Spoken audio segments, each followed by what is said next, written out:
The following content is provided under a Creative Commons license. Your support will help MIT OpenCourseware continue to offer high-quality educational resources for free. To make a donation or to view additional materials from hundreds of MIT courses, visit MIT OpenCourseware at ocw.mit.edu.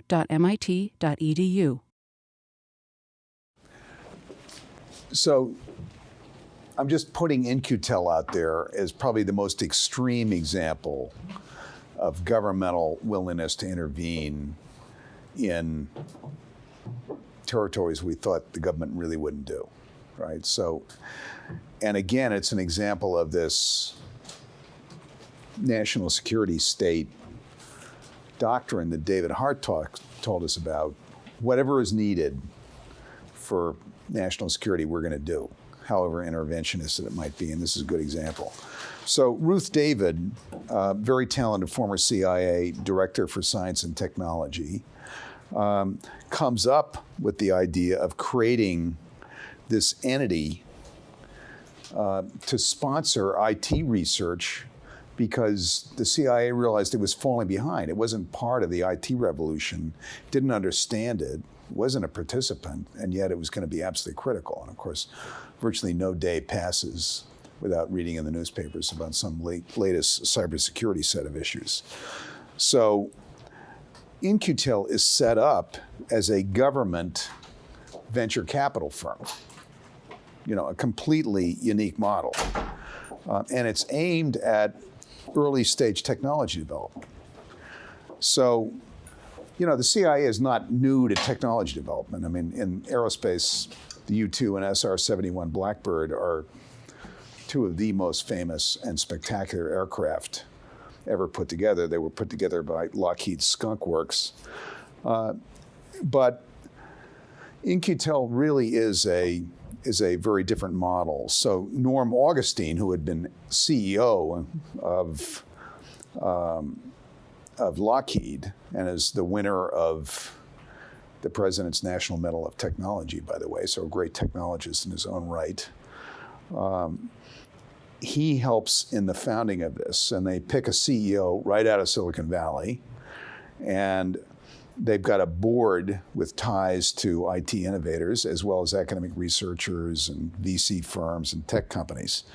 So In-Q-Tel is allowed to enter into joint ventures, i.e., in effect, it can co-own the companies that it's nurturing to bring along IT technologies that the CIA is going to be interested in.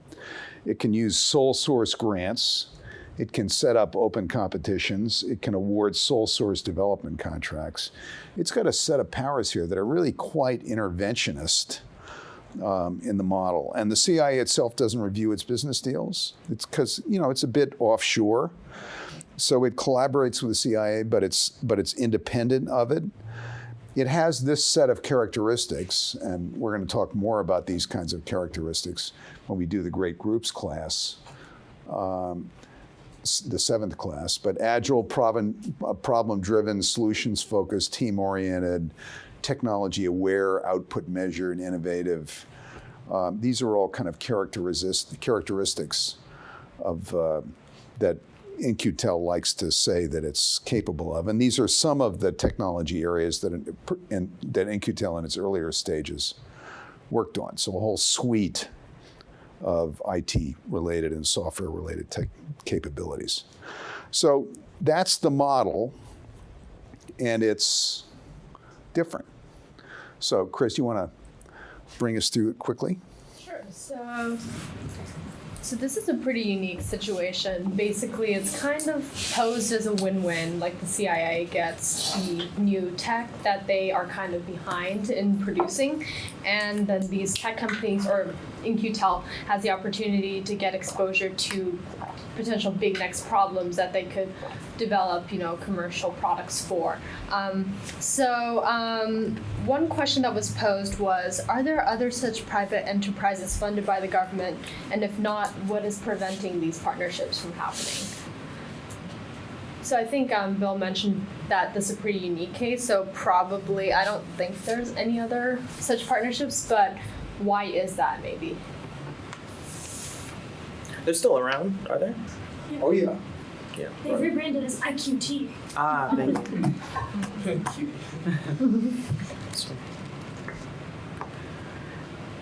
I do remember there was one, I think it wasn't, maybe it was similar to DARPA. I remember the DARPA, at least in the next reading, was something that was similar.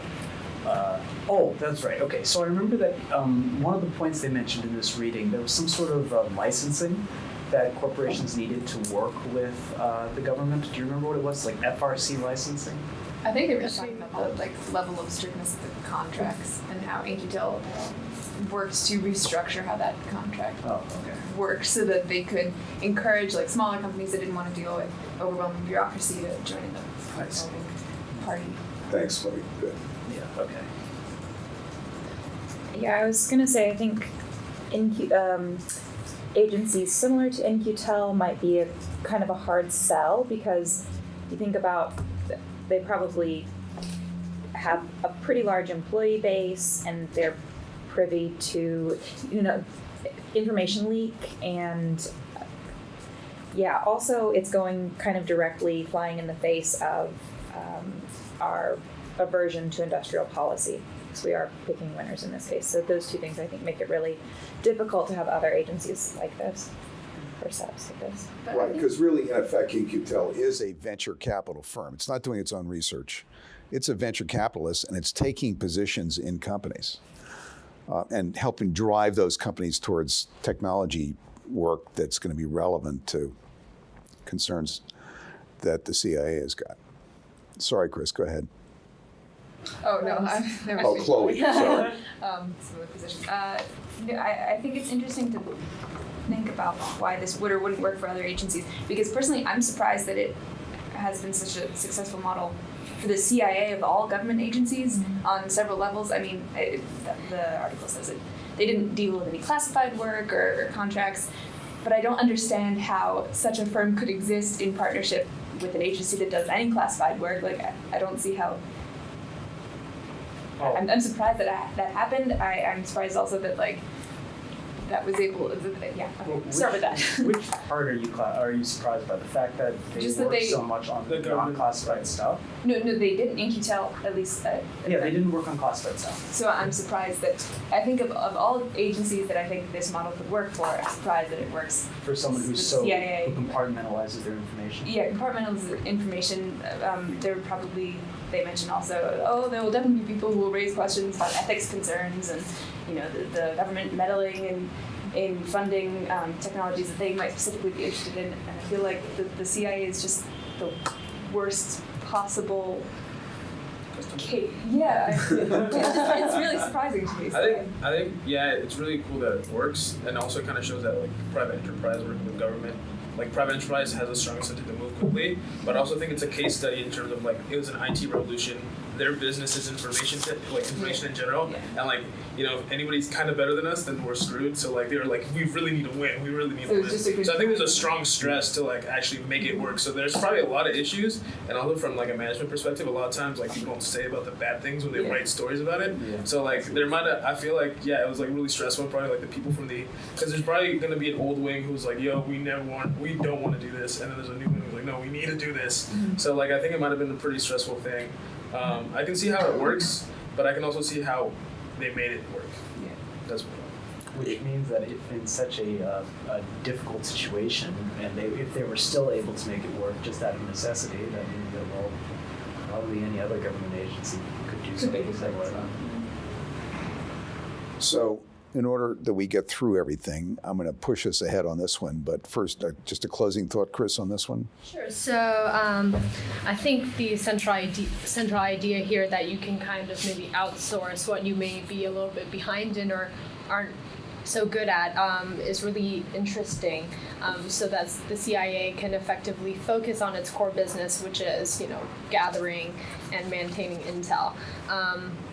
And this kind of goes back to our previous discussion about, the government choosing winners and losers. And it's really interesting that this case has emerged as the real case that they've chosen a winner, a clear winner here. And they're actually forging a pretty strong public-private partnership that seems to work. So, yeah, this is a pretty interesting article. And I wanted to have Sarah Jane Maxted, who's our distinguished visitor in our class today, just introduce herself briefly. And maybe, Sarah Jane, you can tell the team what some things you're working on. Sure. So I'm Sarah Jane Maxted, also SJ, refer to me. I might pop in a few other times as well. I work at MIT. I run a program called the Regional Entrepreneurship Acceleration Program.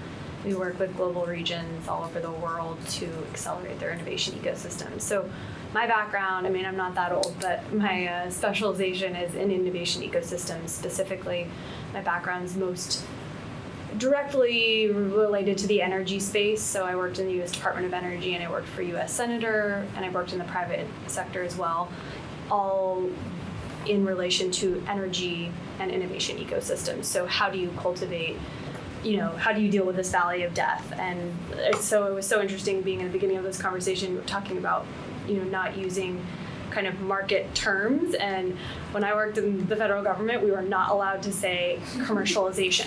It was like the death word. And it was ridiculous. I was like, why can't we just use it? Like, to your point, I mean, that helps clarify. So it's very frustrating. So it's been really great to hear. What words did you use as an alternative? Tech to market. We also weren't allowed to say marketing. Marketing was like absolutely not What okay. about tech transfer? Yeah, Was that touchy, or? That was okay. Congress, didn't love it, but it's really fascinating to hear each of you guys. You guys are very well versed. I'm quite impressed. But yeah, any questions on that front? And what I'm doing here at MIT, I also work within the Innovation Initiative, and so I think somebody mentioned earlier some of the educational things related to innovation, entrepreneurship, and business, and being able to have multiple skill sets. And I am interested at some point to hear what you guys think about the minor in innovation and entrepreneurship, which was launched last year. Maybe some of you are part of it, but anyways, so that's what I work on. Thank you. You're welcome. Thank you for having me. All right, now we're going to crash through the last couple of readings.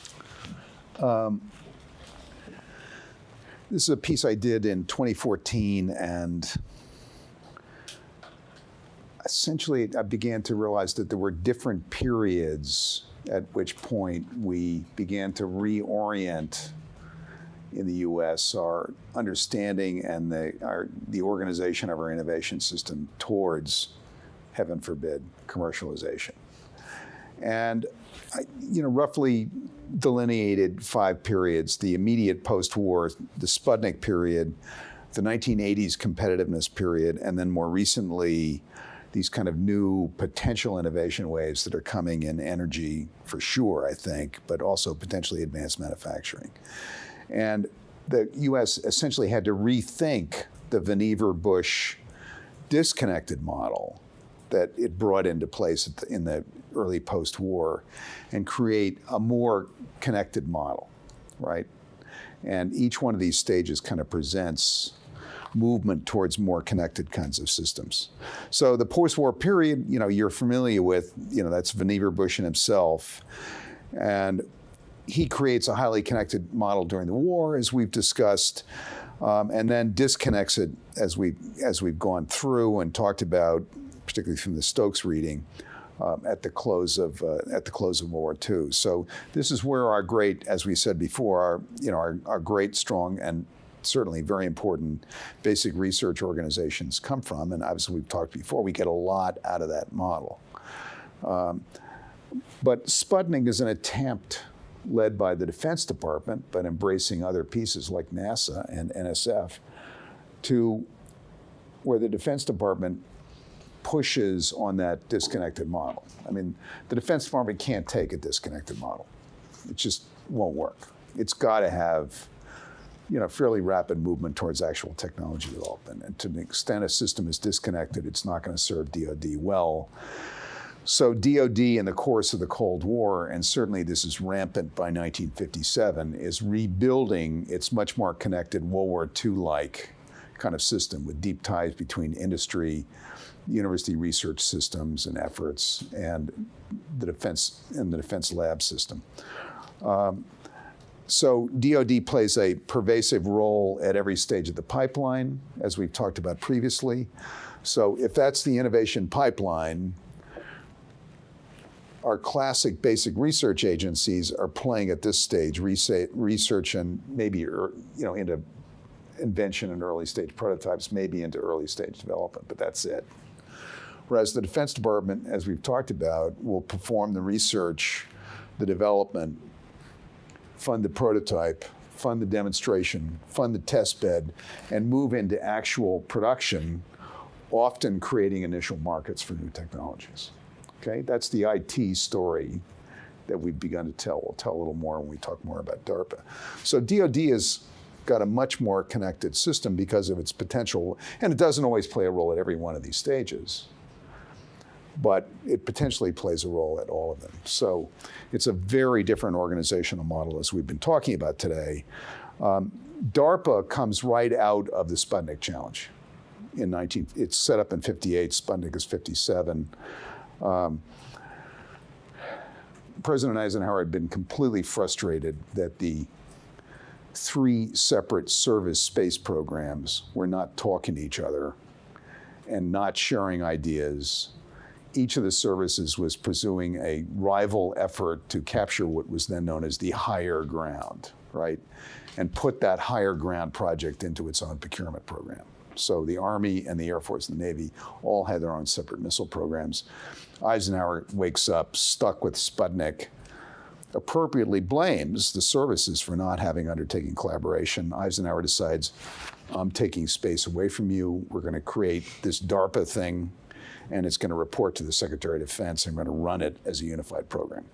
That only lasts a few months, right? Because there's a big movement to have a civilian agency lead in space, not a military agency. So then NACA, which was the aeronautical research agency that actually Vannevar Bush had led in the 1930s, which is where he learns his innovation organization lessons, that becomes NASA and becomes aeronautics and space, right?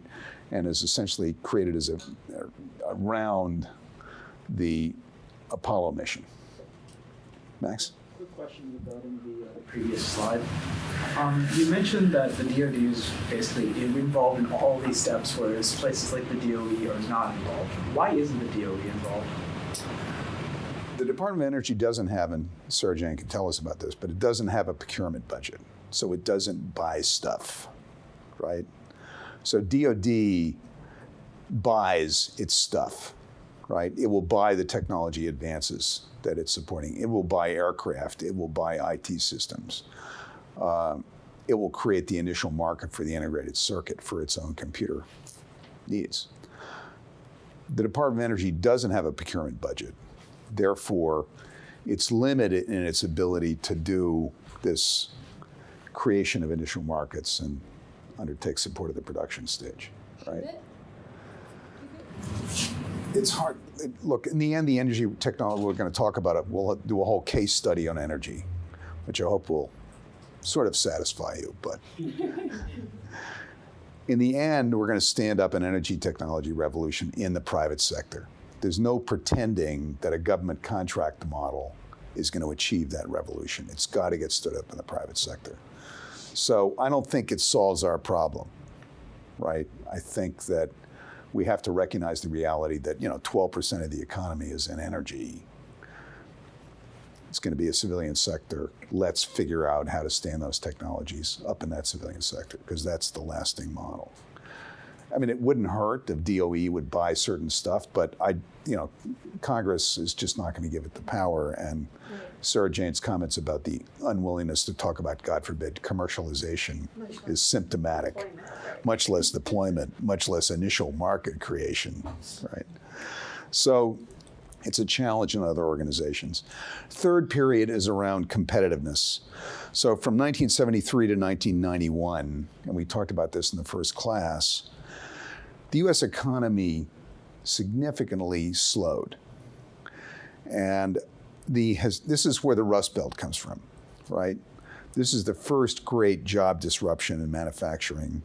This is Japan's brilliant quality production model coming to bear against an earlier model of US mass production, and quality production proved the better model, right? And US GDP growth historically is around the 3% level. It came down to the 2% level. US productivity growth historically around the 2% level, comes down to the 1% level. Lower productivity growth means a lower GDP growth. This is not a happy time, right? This is a tough time in the United States. By the way, current growth rate in the United States is 2%, productivity rate is 1%. Comparable economic problem. Economists now call this secular stagnation, okay? We had that period for an extended period of time. And the US had organized its economy around frontier innovation, but it missed an innovation wave, right? And when you organize your economy around frontier innovation and you miss a wave, it's a problem. So when Japan, and to some extent Germany as well, leads this manufacturing revolution, a real innovation wave around quality production, the US misses the wave and has to catch up. So in this time period, particularly in the 80s, it's trying to rethink its model and figure out how to be more competitive with particularly the economies in Japan and Germany. And the models that it came up with were the following. So a lot of interesting things happened that are, in effect, more connected, right? The government is going to be pushing further down the pipeline. The Bayh-Dole Act. So the government used to own the intellectual property rights to federal research. The government's not a company, so it just went and sat on the shelf, right? Bayh-Dole Act gives intellectual property ownership to the universities that are conducting the research, and they in turn share it with their researchers, right? It makes the university an economic actor. So universities have done education and research for a long time. Suddenly, they've got an economic stake in the outcomes of their research. So increasingly, we are drawing universities in to the economic system and having them play an economic role. Whole new development. And the Bayh-Dole Act is not the only thing going on here, but it's one significant part of the story. We create the Manufacturing Extension Program to bring the latest manufacturing technologies and processes to small manufacturers. So the majority of US production is done by small firms and mid-sized firms that have less than 500 employees. They don't do any R&D. They have a lot of trouble, as we talked about in the manufacturing classes, keeping up with technology advances. So the MEP program is an attempt to bring the latest technology advances and process advances to small manufacturers. And here, there's an explicit attempt to understand what Japan had undertaken in quality manufacturing and translate that model back to small and mid-sized manufacturers. We create the Advanced Technology Program at NIST. That's now over on precisely the reasons we've been talking about. That was viewed as too interventionist. The Commerce Department was supporting company research at the applied level, and it was viewed as too interventionist. Eventually, Congress shuts it down. The Small Business Innovation and Research Program, as we've talked before, when you all set up your startups, this is the first place you're going to go for money, right? This is where you go. And you can get up to about $1 million in 2 different phases to really do startup efforts. And the number of startups that have used SBIR money, I mean, they all use it. It's very critical. That program comes out of this general era. Semitech at DoD, that we've talked about briefly earlier today, is another program, also quite interventionist, where essentially the government attempts an advanced manufacturing project in the semiconductor sector. So these are all program elements that began developing in this period. Interestingly, we don't have to follow through, because Japan misses the IT revolution that really begins to hit at about 1990. The US leads it. We did very well, very quickly, starting in that 1990s time period, one of the most successful economic periods in US 20th century, 21st century economic history. So we forgot the problems we had. And of course, those manufacturing problems are now right back on us because we didn't fully follow through. Period 4 is the problem of energy innovation. We're going to do a whole class on this, so I'm not going to spend much time on it. But energy is driving the organizational model. And an organization like ARPA-E, a DARPA within DOE, explicitly has what Sarah Jane reminded us of, a tech to market outlook. It really very much considers the possibilities of commercialization before it selects the R&D projects it's going to fund. Is there a pathway to commercialization? Is a conscious kind of attempt here. So this is not a curiosity-driven Vannevar Bush basic research agency. ERE explicitly works with industry for the great bulk of its research portfolio. Advanced manufacturing, we've talked about this one as well. This may be an evolving innovation movement. We'll see what the current administration wants to do with it. It's not clear yet. So those are kind of 5 periods. I'll just recap. Period 1, the post-war, we moved from a wartime connected system to a disconnected system. And then slowly over time, we've been creating more and more connections in our system. So Sputnik creates DARPA, and we'll talk a good bit about DARPA. I'm just kind of laying the groundwork here on several topics, including this one. But a reconnection of the whole defense innovation system. Period 3, around competitiveness, we do a series of experiments, which, with one exception, all of which remain in place and have been pretty successful over time, to attempt better connections between industry and the commercialization efforts and university research. And then the energy challenge and advanced manufacturing challenge push us further down that pipeline. The advanced manufacturing institutes and manufacturing that we talked about, those bring together collaborations of private sector firms, government, and university researchers for a collaborative effort around developing new advanced technologies. It's not early stage technology, it's very applied, it's quite late stage, a lot of development. So this is the government supporting an effort to move much further down the pipeline towards commercialization of these new technologies. Who's got this one? It's me. Good. Yeah. So bringing together these 5 periods, I thought these were these held up pretty well with all the readings that we've done so far. In particular, I think the post-war and the Sputnik one we've kind of gone over in spades. But a little bit newer, I think, is the period 3 through 5.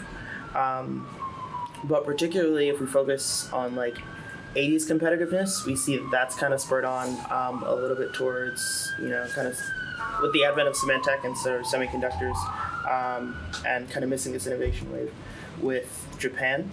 And is there sort of this, so what we want to find out here is there an idea that globalization sort of brings about kind of new forms? So now that we have this 80s competitiveness, these periods get a lot shorter. So like the 80s and the period 4s and the 2000s, and now we're in advanced manufacturing.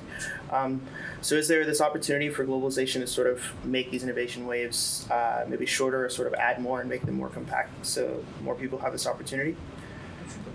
Rashid, I think that's an important point, because actually each one of these stages are driven by external developments landing on the U.S. economic situation and forcing change, right? So they're just not materializing from within. These are all external developments that force a U.S. response. So you make an important point. Yeah. But is this something that you guys also saw maybe with the idea that globalization will sort of bring more innovation to the forefront, maybe not just in the U.S., but sort of elsewhere as well, and kind of make other people respond in the way that we have? I mean, at least intuitively it does, because if you have more people that are talking, more people that are exchanging ideas through globalization, then by extension you would think that would mean that more ideas can get produced and people have access to more resources, which means that whatever ideas they come up with, they can implement better. At least intuitively. I mean, It would challenge the resource point, though. Is that what you were going to talk about? No, I was going to talk about everyone talking, if that's a good thing. because usually like the best decisions are made when everybody's like following along the same path. Oh, and it's also not made when it's just one person thinking for themselves. Like if you think about Wall Street, right, and speculation, like everyone's, because you get an echo chamber, and this like was shown by like the whole Facebook case right after the election, where everyone's saying the same things. So it's usually like a lot of innovation happens when it's just one individual, like an individual who thinks of a different perspective, and then echoes it back to the community. So if you can have individual thinkers, it's really good. But usually, what happens is like because of dogma or like just the way groups work, like there's very few innovative ideas, and it's more of an echo chamber. Well, that's true, but that's been true always, right? So my thought is that having a greater access to more communities that have these different ideas, then you have more of those Zuckerbergs, for example, who are thinking something different. Perhaps. I would say, getting back to Rashid's original sort of question or point, I think that we probably are seeing a contraction of technology waves or these periods, and probably due to just the speed at which information can be transferred. I think that might I mean, explain it. Also argue that financing and getting a reputation for things, that's easier now. Because back in the day, you know, like during Edison or during Ford's day, getting money was a huge problem for an entrepreneur. So nowadays, it's very easy to get money, and also you get to keep your equity. Because back in the day too, like you could create the one of the best technologies, and you would give up, you know, a third of your company or the full company, and then they'd kick you out. Right, so you came up with this innovation, you understand technology and how to bring it to market, and now because this other person wants to make more money, they kick you out. So, I mean, that's a really good opportunity, because now it's really the technologist who has more power, so that's why these cycles are occurring. But see, that's exactly where, I guess, the point at which I would challenge Max, because just because we have a spread of, or a globalized spread of ideas doesn't mean that we have a globalized spread of resources. And often our innovation, and especially in the United States, is built on imperialism, right? Dependency theory, borrowing from Marxist economics, is one of the reasons why the United States and why colonial governments were able to make such incredible gains. In particular, we saw this with the Dutch East India Company, right? Like their exploitation of Southeast Asia was exactly what enabled them then to promote, I guess, a Marxist society in the Netherlands, and then enabled, you know, the spread of colonization in the New World.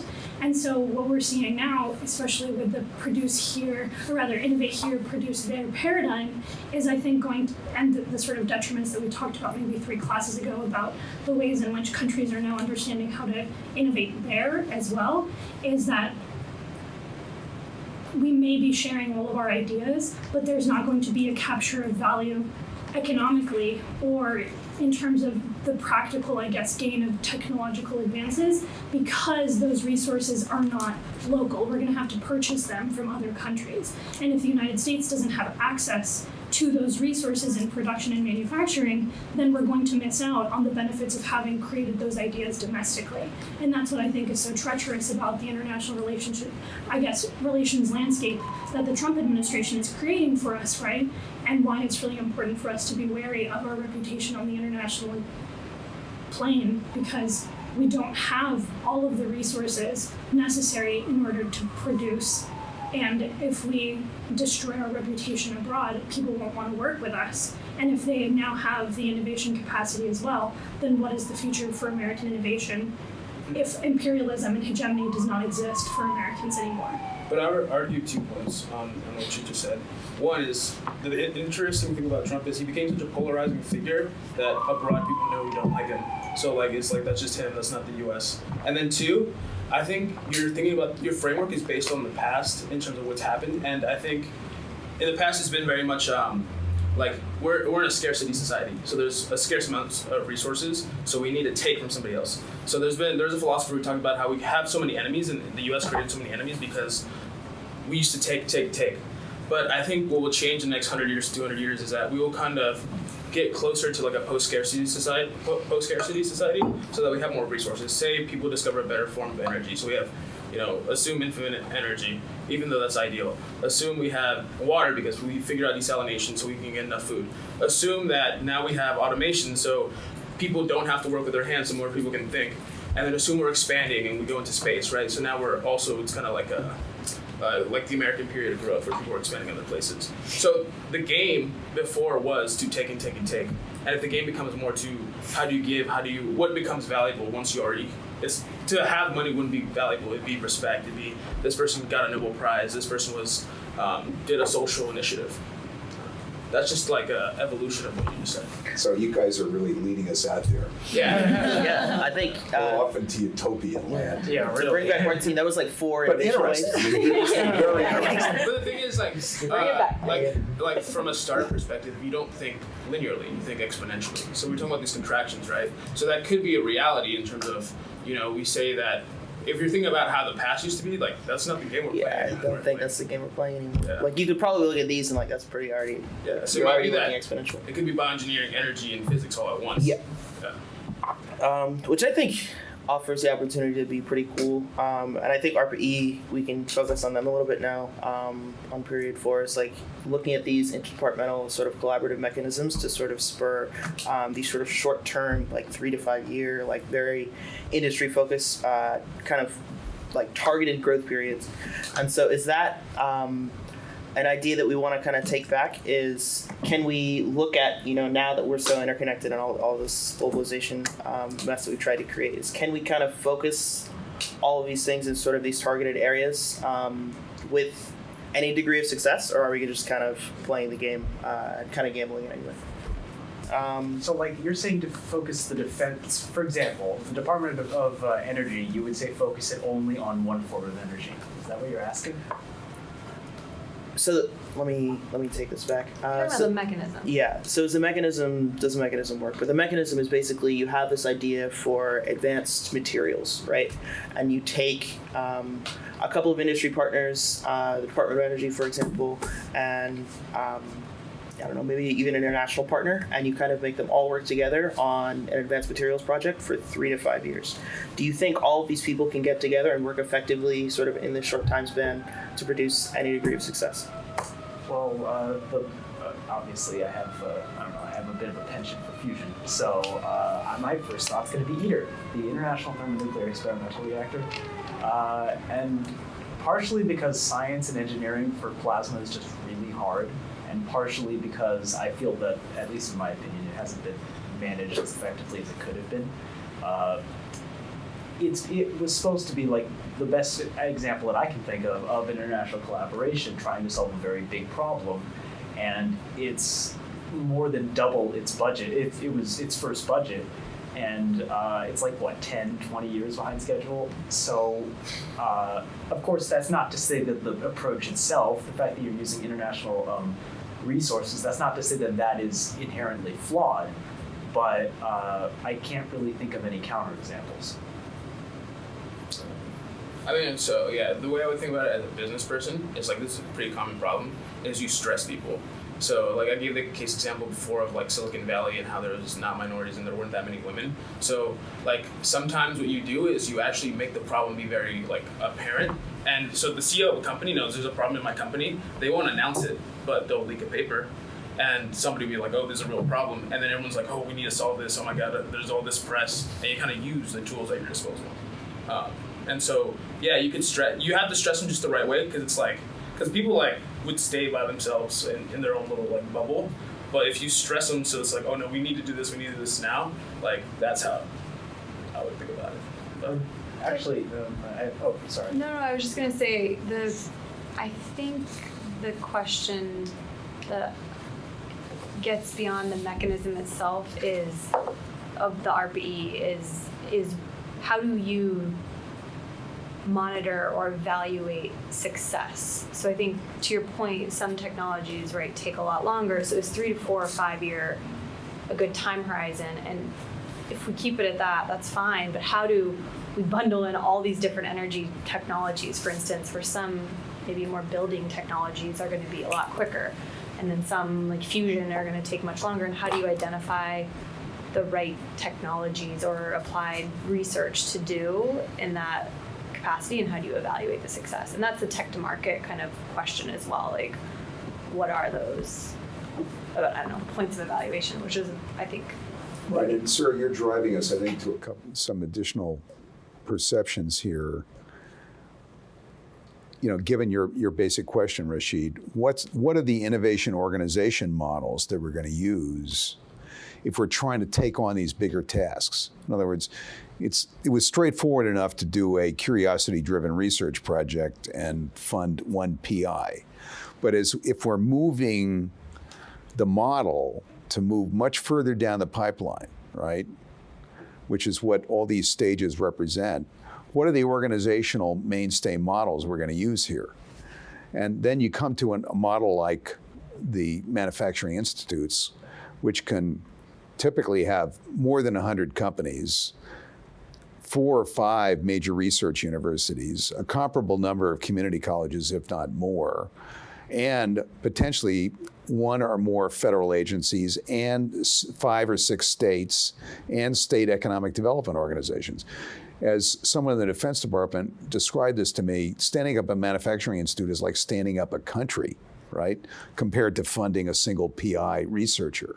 So these call for, and I think is what Rashid is driving us to, and Sarah is driving us to, they call for a much more complex organizational model because the tasks have gotten considerably larger and the number of actors that need to be involved has gotten considerably larger. So these are all kind of lessons learned that I think we're going to have to pull out of the kind of experiments we're running now on energy and potentially advanced manufacturing and really consider the models we're using. Rashid, do you want to give us a closing thought about this reading? Yeah. So I thought this reading was pretty kind of comprehensive, and it seemed very Bill, I would say, because it did a good job of like kind of starting us from the beginning at like this post-war system, and kind of walking us all the way through now to advanced manufacturing and sort of the energy challenge and the problems that we have today. So it was pretty, like, I felt like I was in class, sort of like reading through, and I was like, that's exactly how this works. I've done this. Yeah. And then you get to the new stuff in the end, and you're... Rashid, I had to write this because I needed it in class, because there wasn't anything else that covered this entire panoply. So that's really, frankly, the reason why I wrote it. All right, we're now going to jump to another Bill reading. And now we're going to take a deep dive into this whole concept of legacy sectors. Okay, and this will be foundational as we do some of the case studies, like in energy, like in healthcare. If I could just ask you, at the very end of this last period we were just talking about, you sort of have, I guess your driving conclusion is that the new model innovation organizations discussed here deserve ongoing scrutiny and pragmatic evaluation of their performance to refine these models. Obviously, you published this, 3 years ago, and we're probably thinking of this, 5 years ago.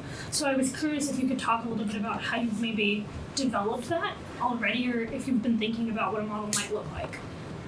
Well, I learned a lot in working on the advanced manufacturing initiative, the advanced manufacturing partnership that the president set up in the production of the innovation economy project at MIT, because it really forced a lot of thinking about what the organizational model was going to be. And in turn, I've learned a tremendous amount about looking at what the Department of Energy has been doing. So we'll dive into this in the energy case study, but essentially DOE, at the front end of the innovation, at the R&D kind of stage, has created a whole set of new models. I mean, it is a very different agency than it was 10 years ago, and has created a host of kind of new pieces on the innovation front that enable it to do a lot more things. So yes, they still have a Vannevar Bush basic research agency, the Office of Science, a $5 billion basic research organization, but they've got all these other pieces on the table now, which make the mix quite interesting. So we'll have a chance, actually, Steph, to dive into what some of those models look like. We'll take a particular look at ARPA-E, which is actually maybe in the chopping block at the moment, so it may turn out to be an historical lesson, but a pretty interesting organizational model. But let me do another driver here that forces us to think about innovation organization, which is innovation in legacy sectors. So the US is pretty good at doing the next big thing and standing up new technologies in frontier territories. In other words, in effect, to use a metaphor, we, take our new technologies, we put them into covered wagons, we go across the mountain, and we open up a new technology territory, right? We do frontier innovation. And we're pretty good at this, right? There was nothing really like computing before computing. So that would be a good example of opening up a whole new territory. The US is not good at bringing innovation into legacy sectors. The new innovations often have to parachute in, and they get shot at on the way down. So the US tends to do the next big thing. It doesn't tend to go back and fix the old, right? That's why driving from Kennedy Airport into Manhattan often is kind of a third world experience. I mean, sometimes you think you could lose an axle on your cab before you get into downtown. We don't tend to maintain a lot of our existing systems. We push on to the next big thing, and that's not bad, right? That's not a bad American tendency. But we do pay a price for it if we're going to have to bring innovation into these legacy sectors. So, just think of the healthcare debate we've been having in recent months, right? The United States does biotech. It does not go back and fix the healthcare delivery system. That's a legacy sector. That would be hard. We'd rather open a new thing, right? So this is a problem in our society. Look, every society has got these problems. It's hard for anybody to innovate in the legacy sectors, but it's particularly tough here, I would argue. And the problem is that a lot of our big societal problems are tied to these legacy sectors. We can't avoid the innovation challenge in these sectors. Climate and energy, food and water, the problem we've got of quality job creation, healthcare delivery, improving education to address inequality problems, right? These are all profound societal challenges, and they all have to be fixed within legacy sectors. And to do this, we've got to confront these sectors.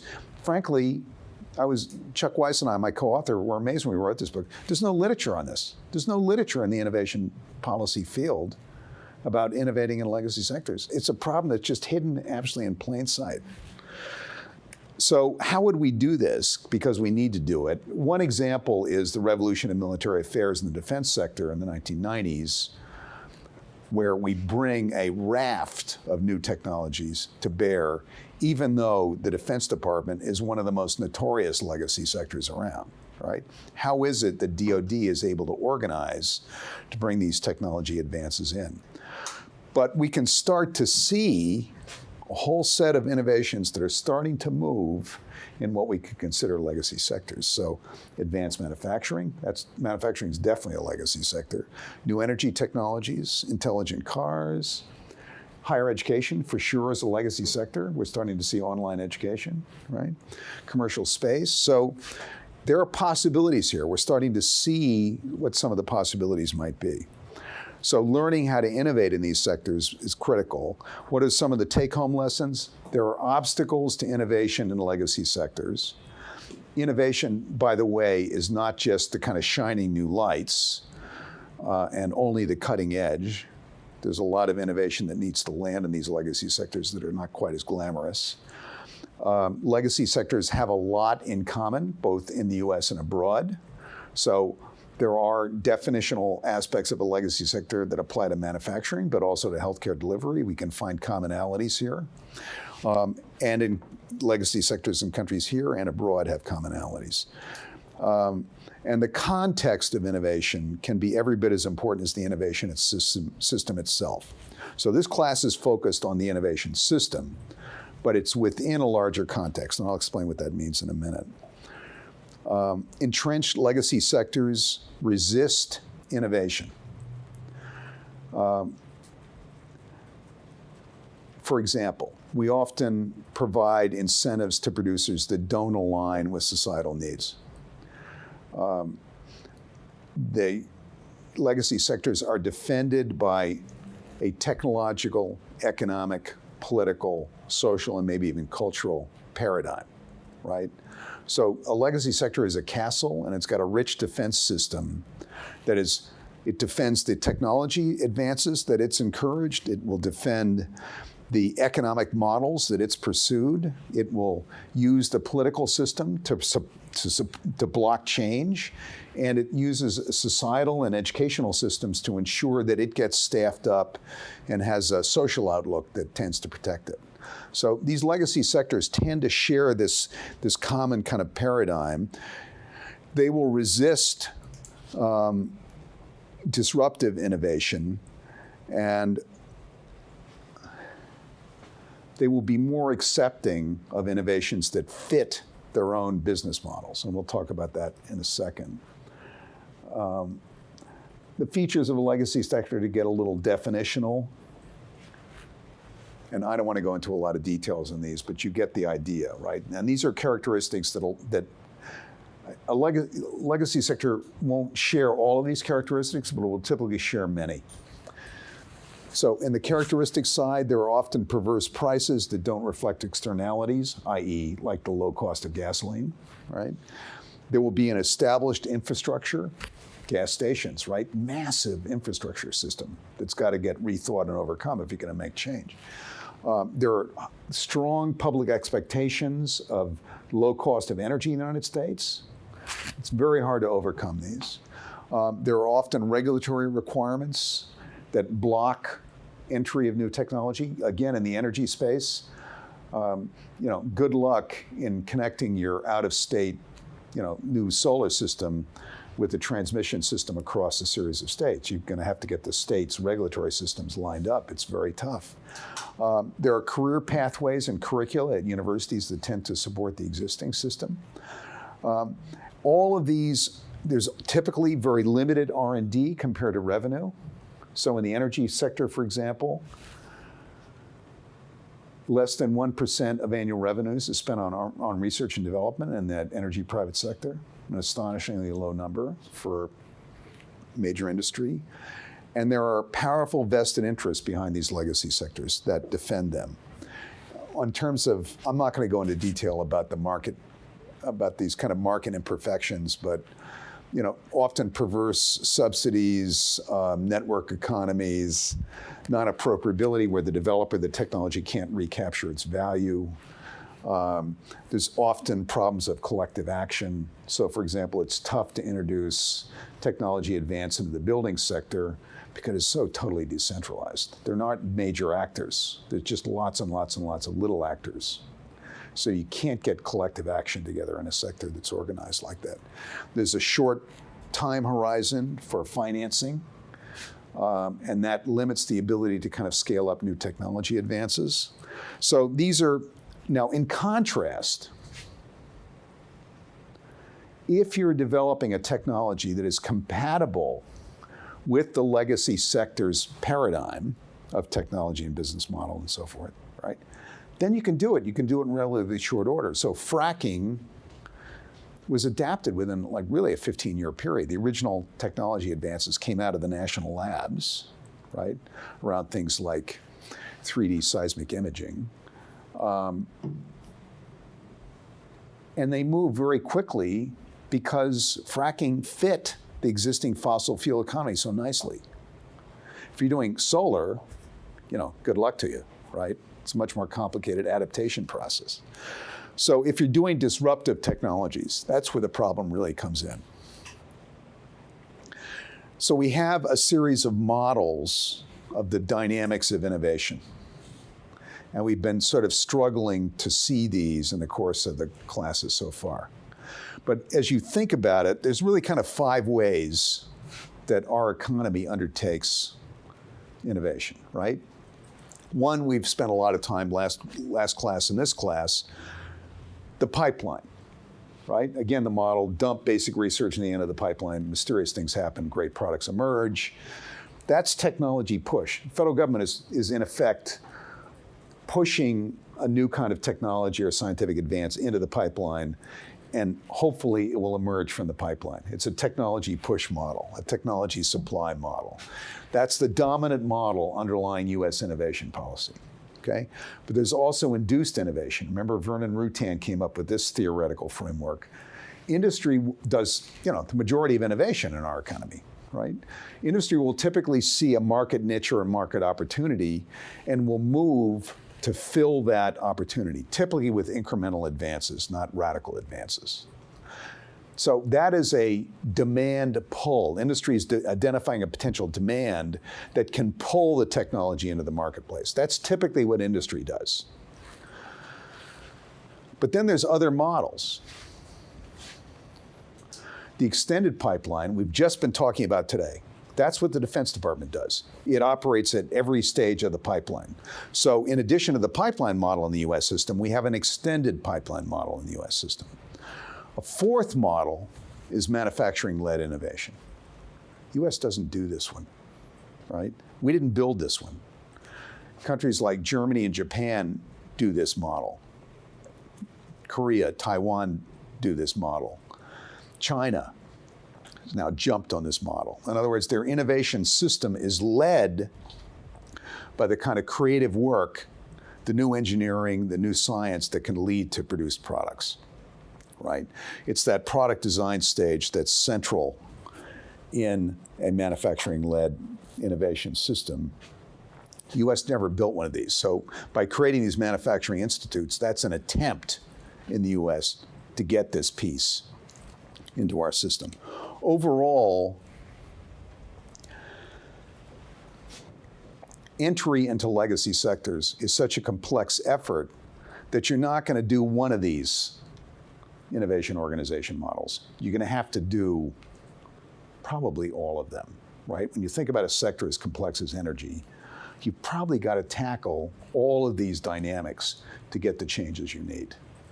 So that puts a premium on innovation organization, the way in which you organize your innovation system, right? That becomes critical when you're trying to tackle a legacy sector. Just as we were having that conversation, Steph, that you pushed for what's the new ways of organizing or around innovation, what are the new models?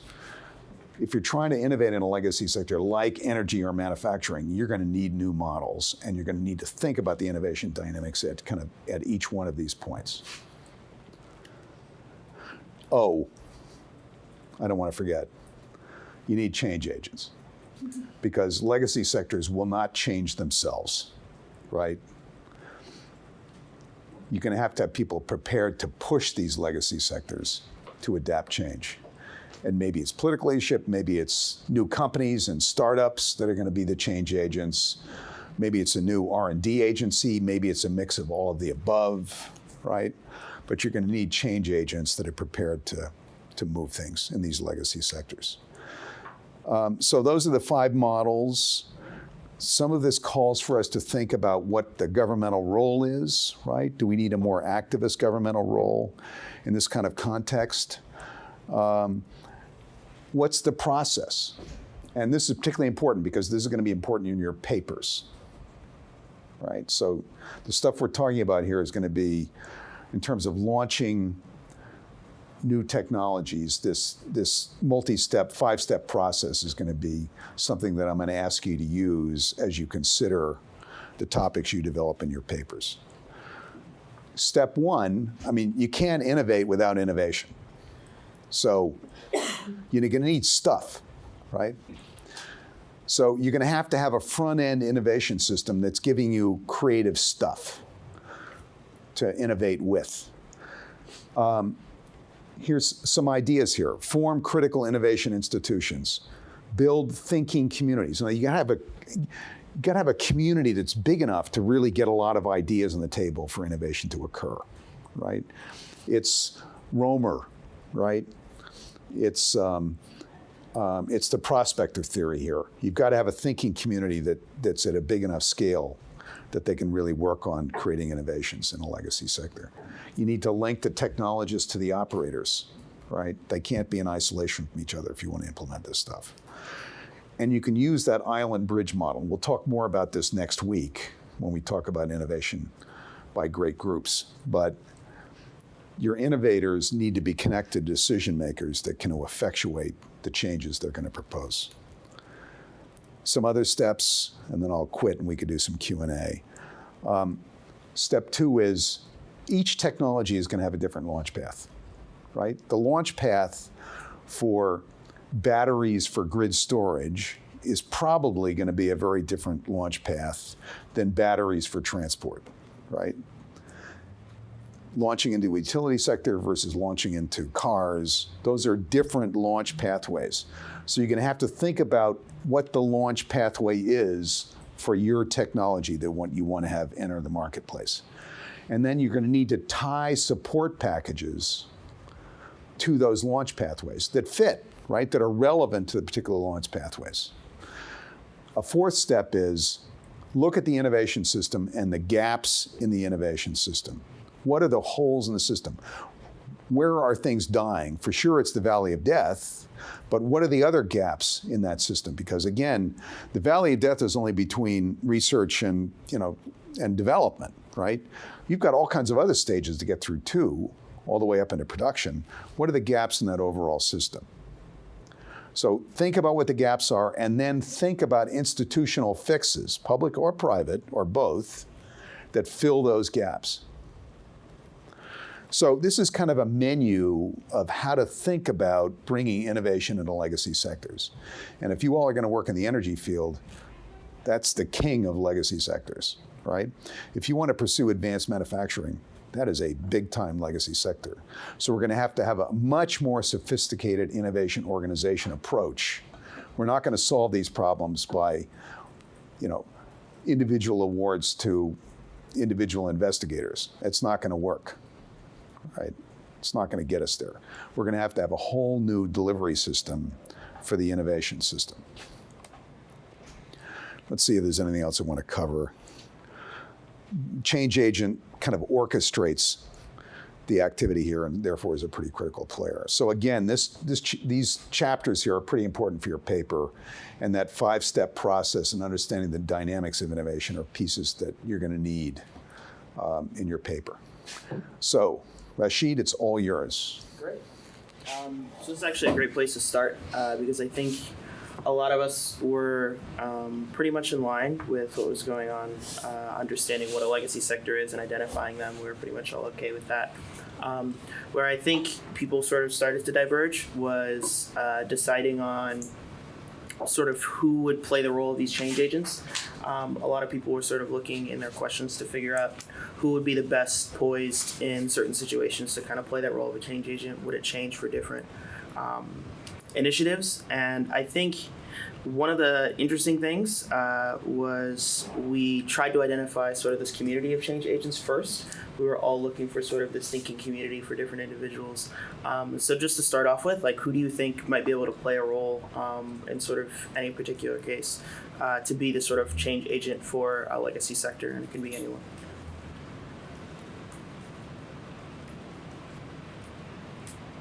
Okay, I'll start it off and then we'll split it up because this is a complex question. There's different answers, but I think for energy, I think a big thing would be having a breakthrough innovation. Because the main issue right now is we are worried about climate change, but solar and solar in general is expensive and doesn't really do what we need to do. Because if you look at the energy market, how much is solar, it's rather small versus for our energy needs and also with costs. So it's hard to innovate there. But if you can come up with a much better innovation, so maybe fusion, maybe there's something there. It'd be the difference between if you had to come up with a whole new phone line system, right? Versus if you create the cell phone, you might have a huge opportunity there. But another thing that I think is important with this issue is Steve Case, the guy who made AOL, has this book called the Third Wave Entrepreneur, where it's the thing about innovating in this sector is that you kind of Uberize it in terms of there's already an existing society, there's already all these institutions that there's these pathways for this legacy sector. So when you innovate in it, the issue is going to be that you kind of tear those down, and these people will spend their lives dedicating themselves to being part of the sector, and you just cannibalize it. So it's how do you really work with it? And that's a policy issue, but it's also a whole social issue. And I think Uber has been a good kind of preliminary basic example because it's pretty much an appetizer or a warm-up example. But if somebody did come up with an amazing innovation like energy, right? Fusion that is relatively cheap and won't take 10 years to build a reactor, right? Then maybe that something like that could happen. Okay. Any other thoughts? I think another good example, probably almost more disruptive you mentioned gasoline would be. I think that's part of what makes Elon Musk a really interesting change agent. Is not just developing the electric self-driving cars, but the charging stations that will go in the house, and then even connected to the solar roofing that will charge those stations. I think he puts a lot of thoughts into the basically the launch pathway for that technology. That's a really good point, because I think often about the energy value chain in the oil and gas industry, like upstream, midstream, downstream, and I guess the flow of value within the industry. And I feel like I hadn't thought of that Elon is essentially creating not only, upstream change, but also midstream change and downstream change, in that he's comprehensively trying to transform the industry and capture all of the value for himself. But I definitely think that perhaps, or I don't know, maybe I will pose this question. Do you feel like change happens more, or change is more feasible at the midstream or downstream sector?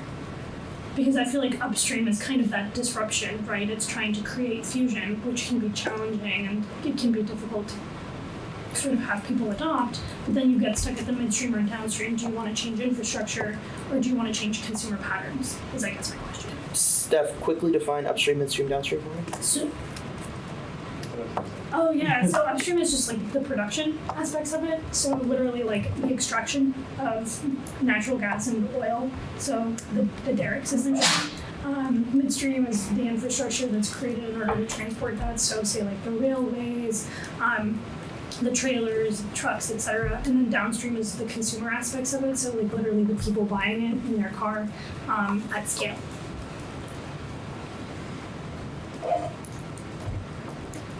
So I think what's interesting about this, and maybe particularly in energy, but in other fields and other legacy sectors, creating these thinking communities of change agents, which is kind of like the first step, is something that you can't really. Is there a way to sort of organically do this? Because I don't see like getting together the heads of all of the big energy corporations together in a room. They're not going to come up with anything sort of super radical. And so there's no kind of and it's way different from like, before you could just get the Comptons and Vannevar Bush in a room and you're going to get, something crazy out. But like now, if you're looking to innovate in a sector, you can't really call upon sort of the greatest minds pull here and then get something out. Can you give an example of the thinking groups, just to have a good case?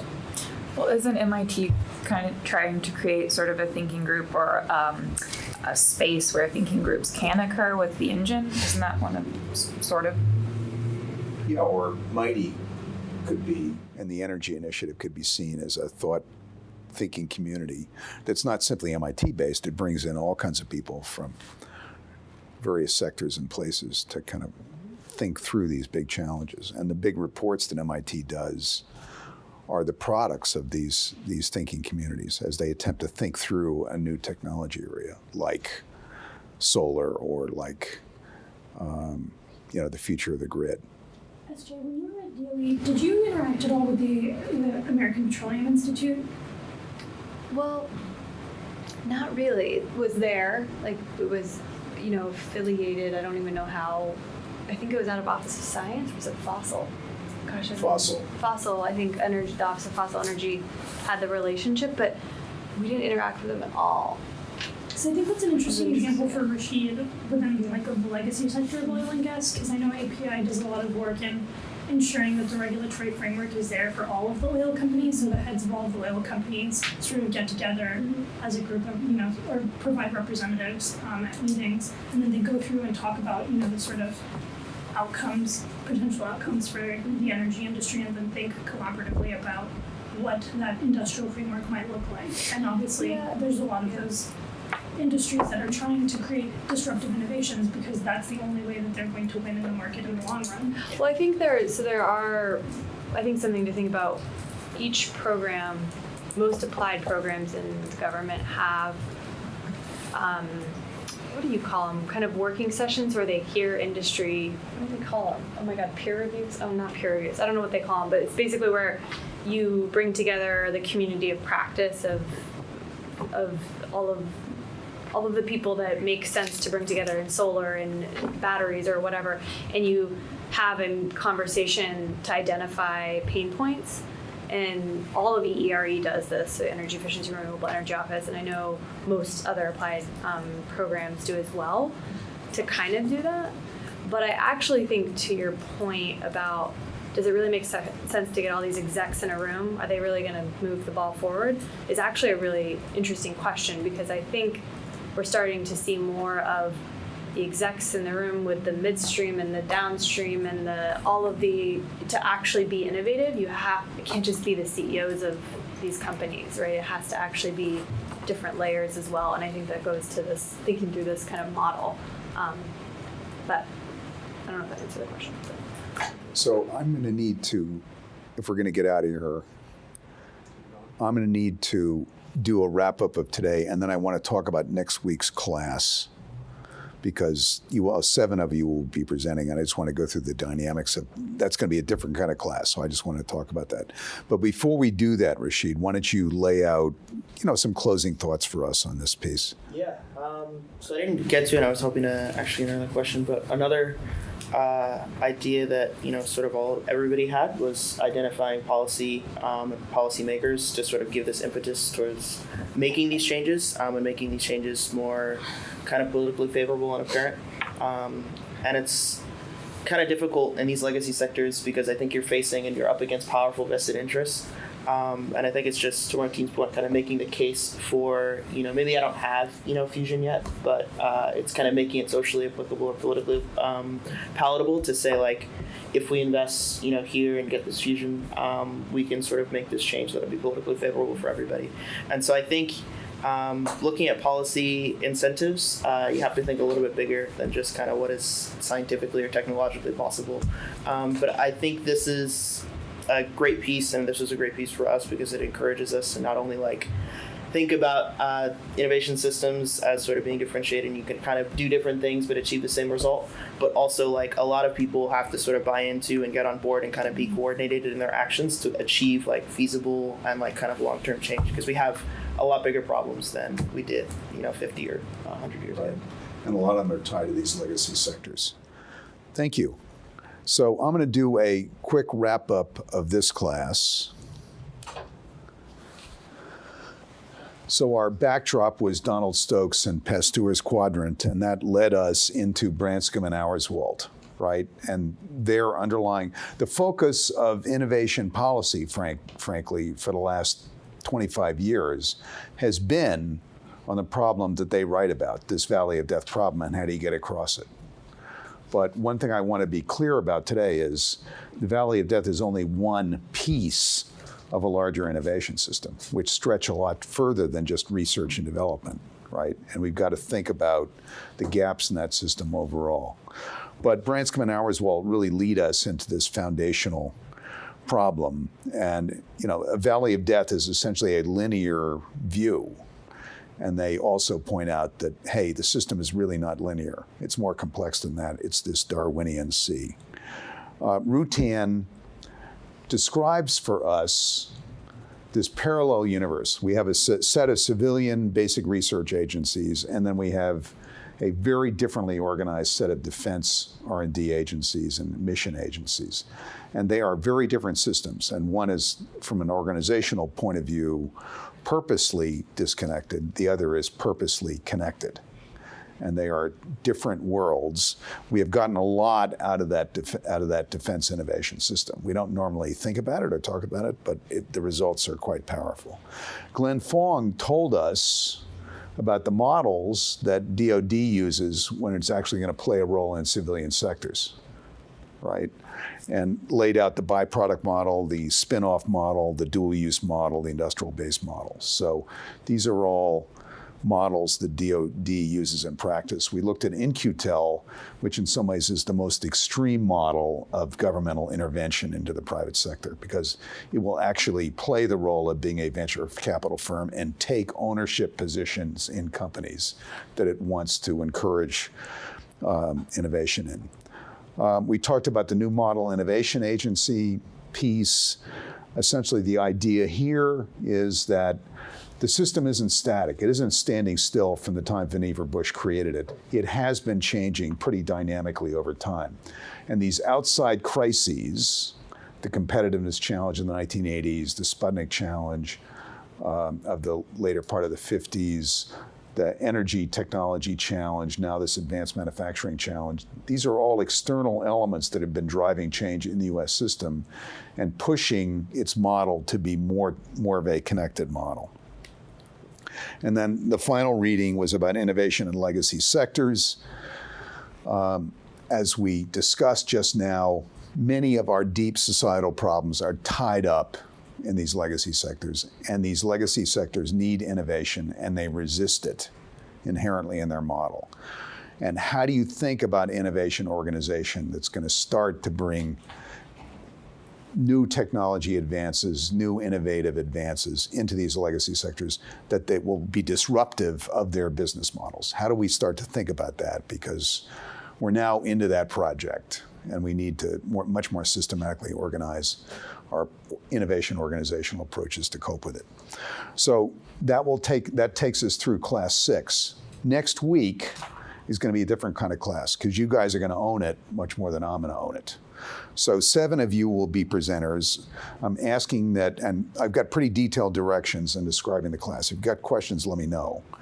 But divvy up the innovation organization groups you want to present on. And as we discussed a few weeks ago, I'd love to have innovation groups that were based on other than dead white males in the group. So if somebody can find some, fine.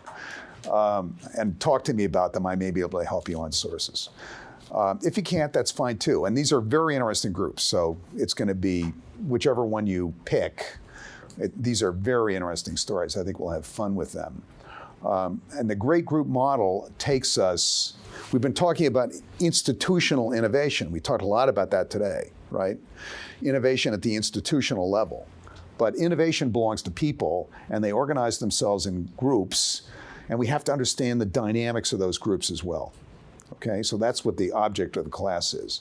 So I'm going to ask the presenters to do, 3 or 4 slides on your group, and tell us what they accomplished, what they did. Tell us what the rules that they followed from the Bennis and Biederman framework, which is the kind of one of the several foundational readings that everybody should read, right? What were the rules that they followed? And then what is a new rule or two that you see them doing that's different than the Bennis and Biederman rule? What's different about your particular group that contributes to our thinking about how great groups operate?